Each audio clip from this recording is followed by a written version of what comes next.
ഇവിടെ ഒരു വാർത്ത കേട്ടാൽ അങ്ങനെ ആയിരിക്കണം. ആരെയെങ്കിലും കുറിച്ച് എന്തെങ്കിലും കേൾക്കുമ്പോൾ നീ എപ്പോഴും നല്ലത് ചിന്തിക്ക്. അബദ്ധം പറ്റിയതായിരിക്കും, അല്ലെങ്കിൽ അത് ചുമ്മാതെ പറയുന്നതായിരിക്കും, അല്ലെങ്കിൽ തെറ്റിദ്ധാരണയായിരിക്കും. ഒരിക്കലും അങ്ങനെ ചെയ്യില്ല. നല്ലതേ ചിന്തിക്കാവും. നമ്മളൊരു കഥ എങ്ങോട്ട് എഴുതും.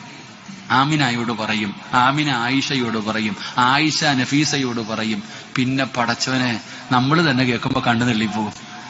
സിനിമാ തിരക്കഥകളെ പോലും വെല്ലുന്ന രീതിയിലുള്ള കഥകളാ പിന്നെ അങ്ങോട്ട് ഓരോരുത്തരും അവരുടെ കയ്യെന്ന് ബറക്കത്തിനൊന്നിടും. അതാ മിസിർ സാബാബ് വാങ്ങിക്കൂട്ടുന്നത് അവിടെയാ. ഓരോരുത്തരും അവരുടെ കയ്യിൽ നിന്ന് അല്പം ഇടുക. നീ മക്കത്ത് പോയിട്ട് ഹജറുൽ അസ്വദ് അറബികളെ മൊത്തം ഇടിച്ചു കളഞ്ഞിട്ട് നീ ഹജറുൽ അസ്വദിനകത്ത് തലയിട്ട് മുത്തിയിട്ട് പറയാ, അല്ല ഞാൻ നാണം കെടുത്തി, അല്ല പുറത്തു തരണേ, അല്ല പൊറുക്കുവോ? അല്ല ഈമാൻ തരുമാറാകട്ടെ.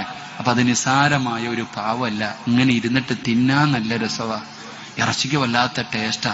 അള്ളാഹു നമ്മളെ കാത്തുരക്ഷിക്കുമാറാകട്ടെ. നീ ഒരു തെറ്റ് ചെയ്താൽ നീ അള്ളാഹുവിന്റെ മുമ്പിൽ പശ്ചാത്തപിച്ചു മടങ്ങി അള്ളാഹു നിനക്ക് പുറത്തു തരും. എനിക്കെങ്ങനെ പുറത്തു തരിക? ഞാൻ നിന്നെ നാണം കെടുത്തി. ഒരു മനുഷ്യന്റെ ഇസ്സത്തിന്റെ വില എന്തെന്നറിയോ? ഒരിക്കൽ നബി സല്ലല്ലാഹു അലൈഹി വസല്ലമ തങ്ങൾ കഅബയുടെ മുമ്പിൽ ചെന്നു.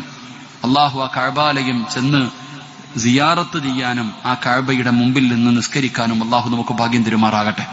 പരിശുദ്ധമായ കഅബ, ഹജറുൽ അസ്വദ് കൊണ്ട് അലങ്കരിച്ച കഅബ, കഅബ കണ്ടപ്പോ നബി സല്ലല്ലാഹു അലൈഹി വസല്ലമ തങ്ങൾ പറഞ്ഞു, നിനക്കെന്ത് സുഗന്ധമാ, എല്ലാവരും നിന്നെ ഇഷ്ടപ്പെടുന്നു, കാണാനും തൊടാനും ഒക്കെ എല്ലാവർക്കും നിന്നെ വലിയ ബഹുമാനം.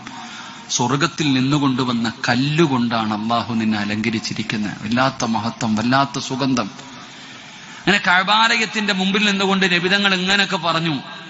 എന്നിട്ട് അള്ളാഹുവിന്റെ റസൂൽ സല്ലല്ലാഹു അലൈഹി വസല്ലമ തങ്ങൾ കഅബയോട് പറഞ്ഞു, കഅബേ, നിന്നെക്കാളും സ്ഥാനമുണ്ട് അള്ളാഹുവിന്റെ മുമ്പിൽ ഒരു മനുഷ്യന്റെ ഇസ്സത്തിനെന്ന് നബിയിന റസൂലുള്ളാഹി